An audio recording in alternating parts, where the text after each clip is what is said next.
guys, so this is the finished look. This is what I came up with. I did put my lashes on off camera. I forgot to record that, but I am wearing the Huda Beauty Farrah number 12 faux mink lashes. These are my favorite pairs from Huda Beauty. I feel like they just do everything that I want them to do. They could be natural and they could be dramatic all at the same time. So yeah, this is my final look. You guys saw me compare both palettes. Let me get them for you.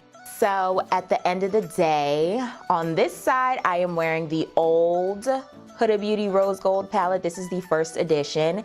And on this side, I am wearing the new Huda Beauty palette. This is the remastered Rose Gold palette, the second edition. And you guys saw me compare them. I did a side-by-side with all of them, and I'm sorry, you guys. This is really gonna piss some of you off because you've already bought the original, but the new one is better.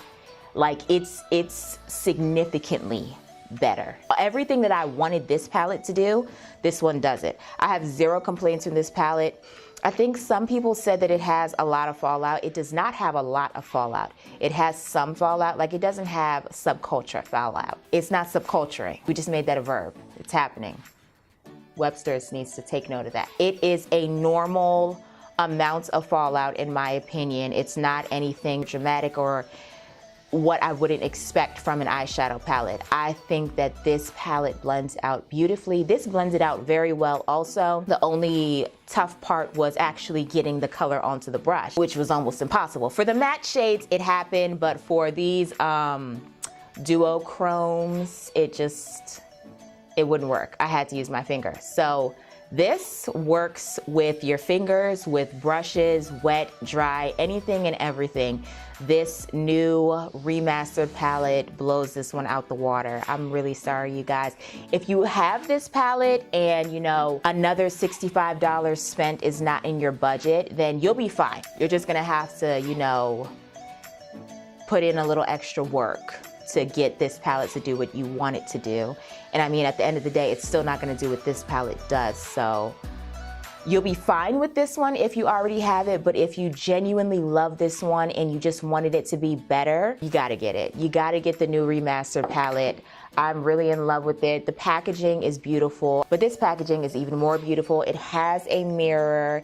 It's very thick and like, it can be thrown around. You can feel that if you were to throw this around, if it were to get tossed around in your luggage by TSA, freaking TSA. They're always tossing stuff around. I don't pack my makeup in luggage, okay? I carry it on. I was sure that I was gonna be able to say, you know, guys, you don't have to get it. It's not an absolute must, but it is. Sorry, you guys. My highlight and contour is not Huda Beauty because she has not released concealers just yet. But everything else that I am wearing is Huda Beauty. This is a full face of Huda Beauty. So all of the products I use will be listed in the description bar. If you have both palettes, let me know what you think in the comments. I would like your opinion also. Will you guys be getting the new palette? Let me know. I think you should, honestly. I know it's more money, but this palette is so much better. It's doing everything that I want it to do. I can understand why people would say it's unfair because, you know, that's spending $65 2 times on a palette that you love, but it's honestly worth it. I hope that you guys loved this video. If you did, give it a thumbs up. Make sure you're subscribed if you have not already, and I will see you guys in the next video. Goodbye.